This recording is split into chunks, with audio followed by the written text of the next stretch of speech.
ನಮಸ್ತೆ ಎಲ್ಲರಿಗೂ.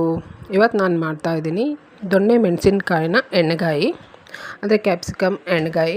ಇದು ಅಕ್ಕಿ ರೊಟ್ಟಿ, ಜೋಳದ ರೊಟ್ಟಿ ಅಥವಾ ಚಪಾತಿ ಜೊತೆಗೆ ಸೂಪರಾಗಿರುತ್ತೆ. ದೊಣ್ಣೆ ಮೆಣಸಿನ್ಕಾಯಿ ಎಣ್ಣೆಗಾಯಿ ಮಾಡೋದಕ್ಕೆ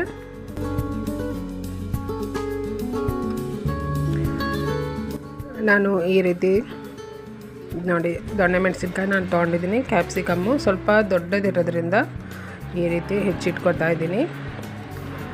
ಚೆನ್ನಾಗಿ ತೊಳೆದ್ಬಿಟ್ಟು ಈ ರೀತಿ ಹೆಚ್ಚ್ತಾ ಇದ್ದೀನಿ. ಇನ್ನು ಚಿಕ್ಕ ಸೈಜ್ ಇದ್ದರೆ ಹಾಗೆ ಹಿಡಿದೇ ಹಾಕ್ಬೋದು.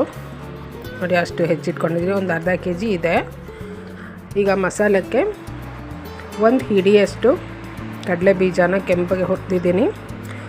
ಕಡಲೆ ಬೀಜ ಹುರಿದಾದ್ಮೇಲೆ ಅದಕ್ಕೇ ಒಂದು 2 ಸ್ಪೂನು ಕುರೇಶಿ ಎಣ್ಣೆ ಆದರೆ ಹುಚ್ಚೆಳ್ಳು ಮತ್ತು 1 ಸ್ಪೂನು ಬಿಳಿ ಎಳ್ಳು ಹಾಕಿದ್ದೀನಿ. ಬಿಳಿ ಎಳ್ಳಿಲ್ಲ ಅಂದರೆ ಕಪ್ಪು ಎಳ್ಳು ಹಾಕ್ಬೋದು. ಚಟಪಟ ಅಂತ ಸಿಡಿಯೋ ಟೈಮಲ್ಲಿ ಒಂದು ಪ್ಲೇಟಿಗೆ ತೆಗೆದಿಟ್ಕೊಂಡಿದ್ದೀನಿ.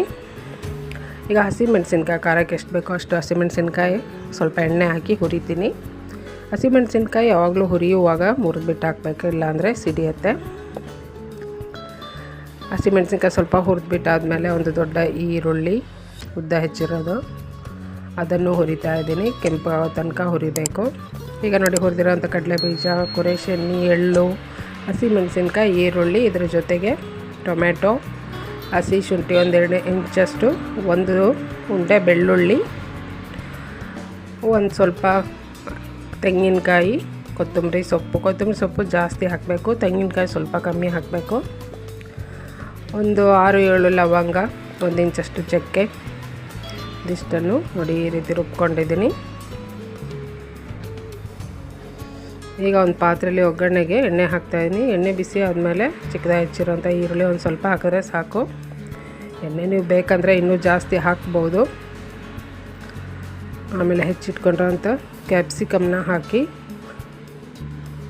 ಉಪ್ಪು ಅರಿಶಿನ ಹಾಕಿದ್ದೀನಿ. ಈಗ ಎಣ್ಣೆ ಜೊತೆಗೆ ಸ್ವಲ್ಪ ಫ್ರೈ ಮಾಡ್ಕೊತೀನಿ. ಕ್ಯಾಪ್ಸಿಕಮ್ನ ಸ್ವಲ್ಪ ಫ್ರೈ ಮಾಡ್ಕೊಂಡಾದ್ಮೇಲೆ ರುಬ್ಕೊಂಡ್ರಂಥ ಮಸಾಲ ಹಾಕ್ತಾಯಿದ್ದೀನಿ. ಮಸಾಲೆ ಜೊತೆಗೆ ಮತ್ತೆ ಸ್ವಲ್ಪ ಚೆನ್ನಾಗಿ ಫ್ರೈ ಮಾಡ್ಕೊತೀನಿ.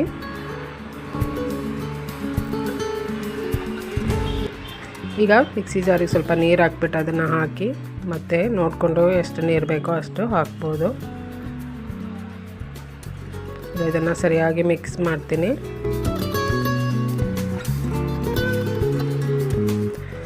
ಹೀಗೆ ಮಿಕ್ಸ್ ಮಾಡಿ ಆದಮೇಲೆ ಮುಚ್ಚಳ ಮುಚ್ಚಿ, ನಾನಿಲ್ಲಿ ಶುರುವಿಂದನೂ ಮೀಡಿಯಮ್ ಫ್ಲೇಮಲ್ಲಿ ಮಾಡ್ತಾಯಿದ್ದೀನಿ.